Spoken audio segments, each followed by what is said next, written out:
Let's bring in my guy, Tom Pelissero. How you doing, Tom? Good to see you, sir. Doing fantastic, Rich. What's up to my boys in the studio? Hey, what's up, baby? Oh, boy. Okay. Tommy. All right. No, it's not like we're... Thank you, TJ. I appreciate that. See, he's unmuted now. Go ahead, take your videos. No. It's okay. No. Listen, we were going to have him on earlier, but there was too much to talk about. So let's give you the floor. We got about a couple minutes here. What's your impression of the last night's game, what you saw, anything in your notebook that can lend more perspective about what I think, and I think you'll agree is the game of the year to date now? Tom? I would say just in my text messages last night with a variety of different people in Seattle, they were as floored trying to process what had just happened as everybody watching this game at home. It's a 16-point game with like 8 minutes to go. You've got the wacky 2-point conversion play. You've got the punt return that came before that from Rashid Shaheed that – I mean, the first thing I thought when I saw Shaheed take that back was, remember the year the Seahawks won the Super Bowl in 2013, and a guy that they traded for that offseason that they didn't get a ton from, but then he made a huge play in the Super Bowl was Percy Harvin. Yeah. Rashid Shaheed could be the Percy Harvin in this equation here. Just that one additional explosive piece in the return game as well as on offense.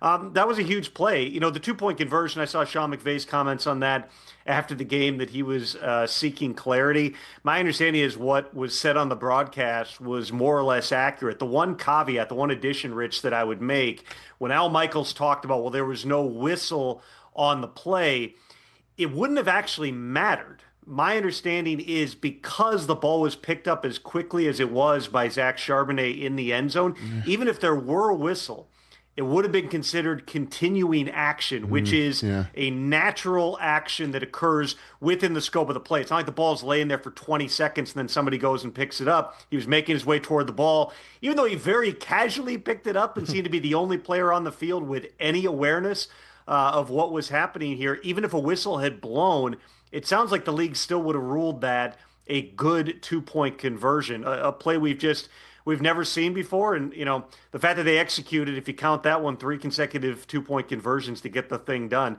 I mean, there's never really been a finish like that in recent NFL history. ESPN Radio, presented by Progressive Insurance, is back on the air. We're one big, massive simulcast. ESPN2, Disney Plus, ESPN app, ESPN Radio, SiriusXM. Tom Pelissero here on the Rich Eisen Show. Okay, we got about 15 minutes time. Tom, let's try and get through a ton of stuff. Tua benched. Why? What happened in Miami?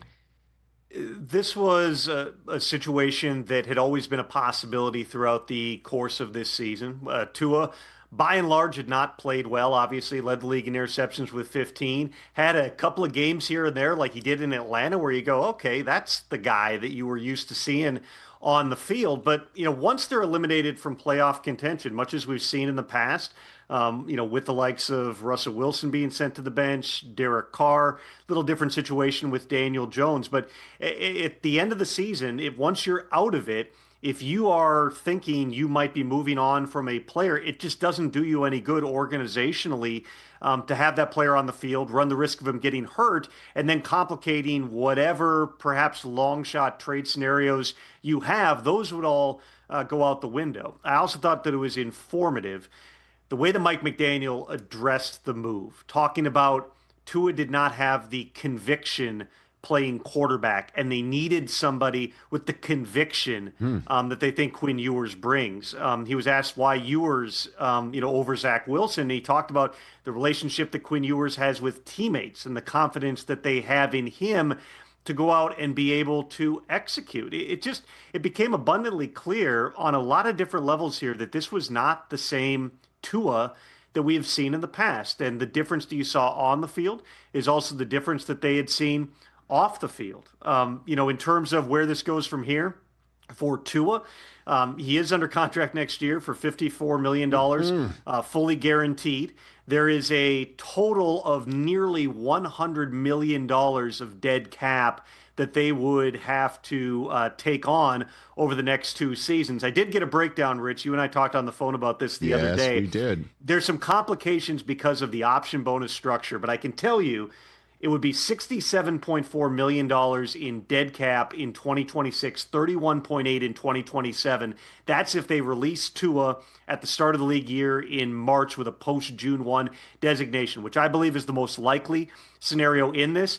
If they were to trade Tua Tagovailoa, all the dead cap would accelerate, which totals $45.2 million, plus whatever portion of the cash they're not able to offload to a new team. That is almost a worse scenario for the Dolphins than simply cutting bait. I do believe that there are corollaries to what we saw the Broncos do with Russell Wilson. His actual dead cap number was in the 80s. It was less, but as was pointed out to me, it's actually a lower percentage of the cap if the Dolphins were to release Tua, because the cap has grown that much over the last couple of seasons. So as hard as that was for the Broncos to take on all that dead cap, and Russ is still counting like $32 million on their cap this season, right now, if you hit on the next quarterback, which the Broncos appear to have with Bo Nix, and if you put other things together roster-wise, it's not prohibitive to you not just competing, but turning the thing around really quickly. The key part of that equation is getting that next quarterback right, and that is going to be a huge focus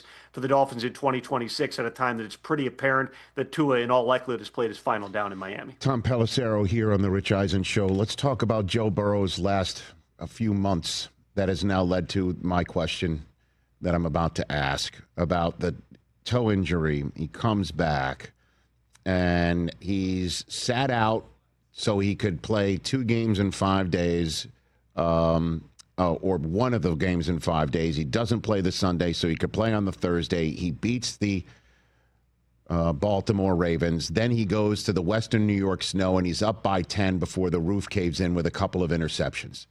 And then he gets to the podium and starts saying things like, if I want to keep doing this, I need to have fun. Then he gets shut out, but he says this has nothing to do with the Bengals. Then he comes back this past Wednesday, and he says he definitely sees himself being the Bengals quarterback next year. But when asked about what about other places, he goes, you think about a lot of things. What in the world is going on with Joe Burrow, Tom? I would start with this, Rich. Rehab is not fun. Right. And Joe Burrow has spent an inordinate amount of time over the last 6 years since he got into the NFL rehabbing. He had the ACL reconstruction, which is like an 8 or 9 month process.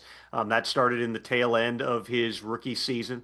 He's had a calf injury. He has had a really significant type of a wrist injury. He had an appendectomy. He played every game last season, and really he hadn't missed a ton of game action. A lot of these things happened at the tail end of seasons where he was rehabbing in the offseason, but that also cuts into the normal break that you're going to have. This year, when I sat down with Joe like the second week at training camp, and he was talking about this is the best he's felt and how great it was to have a healthy training camp, week 2, he suffers a really significant turf toe injury, it's a 12 to 14 week injury, Rich. It's a long-term injury. When it first happened, the sense I got was he probably wasn't coming back until the very end at best of the regular season. He beats the timeline. He misses 9 games. He's back in like 10 weeks.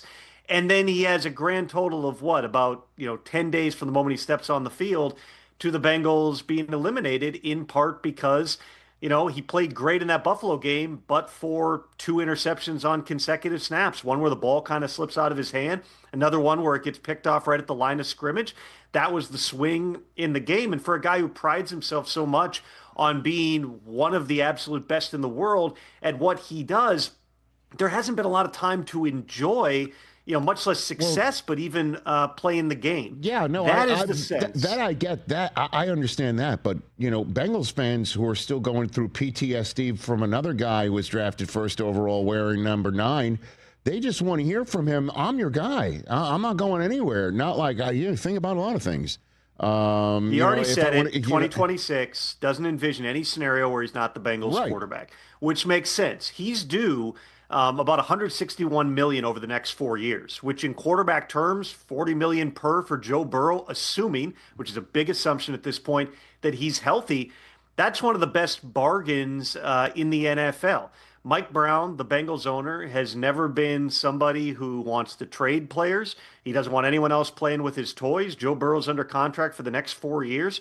Every expectation that even if they got calls, which they certainly might, even if Joe Burrow were to say, I want to be traded, which it doesn't sound like he's going to, but even if that happened, I wouldn't anticipate that anything changes on that front from ownership in terms of people who are saying, well, then change out the head coach. Again, that's not how the Bengals historically have operated. It would be a surprise if they were to move on from Zach Taylor, a guy who took them to a Super Bowl and took them to another AFC Championship game. The past 3 years have been rough. 3 straight non-playoff seasons. Burrow has dealt with injuries, even though, again, he didn't miss time in terms of game action last year, but he's dealt with a lot this season. He was basically not out there. That's a driving force, not to mention defensively. You go through the entire offseason where you're at war contractually with your top pass rusher, Trey Hendrickson, and your first-round pick, Shamar Stewart. Neither guy has played very much through the course of the season. You saw flashes those first couple weeks from Stewart. Then he suffers, Shamar Stewart, then he suffers an injury, misses a large chunk of time. Trey Hendrickson gets banged up, misses basically the entire second half of the season. They've had a lot of complications here. But you go back to the start of the offseason. What did Joe Burrow want him to do? Re-sign Jamar Chase, re-sign T. Higgins, re-sign Trey Hendrickson. They did all of it. The Bengals have basically given Burrow what he wanted. They changed their contract structure for him. And that's not to say that there's not reasons for Joe Burrow to be frustrated. My sense is the frustration, as much as anything, is at his situation, the fact he hasn't got an opportunity to enjoy playing football. Let's see where it goes in 2026. Maybe we're in a different place at the end of this season. There could well be rumors in the offseason. Again, I would not be surprised. Why wouldn't people call the Bengals about him? It is really hard, as Joe Burrow said, to envision a scenario where he's not the Bengals quarterback in 2026. All right, in the 4 minutes I have left here, what should I be looking at for this weekend? I mean, massive games, Bears and Packers first up. What am I looking forward? What's in your notebook? I'll just give you the floor here. You got key injuries for both those teams in the Bears-Packers game. For Chicago, Rome Odunze has been dealing with that stress fracture in his foot, missed the game, tried to go last week, then aggravates it in warmups.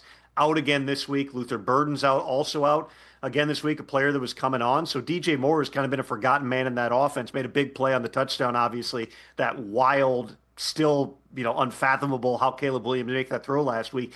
He's going to be a big part of this against Green Bay. DeAndre Swift is questionable. DeAndre Swift is questionable almost every week. At this point, I don't have reason to believe that he's not going to play, but certainly something to monitor. And then for the Packers, I mean, this is like an old school Patriots injury report where half the team is listed as questionable right now. With Christian Watson, he went down with what looked like a really concerning injury. My first thought, and I know the first thought of some of the Packers personnel as well, was it looked like he broke his collarbone. It wasn't that. He went to the hospital as a precaution, but he was able to practice on a limited basis. Matt LaFleur said that he's encouraged. They're going to give Watson up until game time. That's probably going to be a game day decision. And then Josh Jacobs, this is also a true game day type of a decision. Josh Jacobs, Rich, has been dealing with significant injuries for well over a month now. Initially, it was a thigh contusion as well as a bone bruise in his knee. My understanding is the knee is the issue at this point. It is a bone bruise. He got hit on that knee again last week. He was going to be on a pitch count anyway against the Broncos. That's why he only got 12 carries. But when you get hurt on a knee that's got swelling, it's got fluid, the edema, that hurts a lot. Josh Jacobs, my understanding is he was on crutches on Monday. Wow. And this is a guy who still wants to play and says if it's up to him, he's going to be out there on Saturday. It does sound like he's got a chance. They may put him through some type of workout, whether it's in the morning or closer to kickoff here. The Packers historically have been really conservative medically. They held him out of a game, Josh Jacobs, a few weeks ago against the Vikings, a game that he would have liked to play in, but they're trying to get the knee to calm down. It's not an injury that's going to fully heal or not be an issue until he can rest for a long period of time. That is not Josh Jacobs' mindset. You've got playoff spot potentially at stake, potentially the NFC North, even the number 1 seed at stake in this game. Josh is going to want to go. We'll see if the team ends up letting him go in that game. If anybody's going to go from crutches on a Monday to on the field in uniform, prime time on a Saturday, it's Josh Jacobs, but everybody, including the medical staff, is going to be involved in that final decision. Yeah, 3 college football games tomorrow, and then you also got Eagles Commanders first up at 5 Eastern, then at 8:20 Eastern. My gosh, Packers at Bears. Packers trying to sweep the Bears. Bears have their eye maybe on that 1 seed, certainly atop the NFC North. Tom, I always appreciate the time. TJ, you're going to send the video to him? I didn't take one. That's unbelievable. I was told. Still time. You were You've told broken nothing. TJ. You were told the tone is the nothing. tone. You were told nothing. You broke TJ. Sorry, Tom. Tommy P. What's Tom going to post on his Take video Instagram now. Take video now. I mean, you ruined the moment. Oh, I ruined the It's just getting moment. awkward. Here, I'm gonna do it right here. There you go. I might do it too. There's the There video. you go. All right, there you go. Hey, Tom This is P. great. All right. Hey, Rich, can you wave, Rich? There you go. Hey, Tommy P. Tom, thanks again. We'll My see you mom Sunday on loves you, Game Day Tom. morning, everybody. Later, That's brother. Tom Pelissero. See him on NFL Network. NFL Game Day morning, 9 a.m. Eastern Time on NFL Network. Hey, you made it all the way to the end. Thanks for that. Check us out every single day streaming live on Disney Plus and the ESPN app, 12 to 3 Eastern.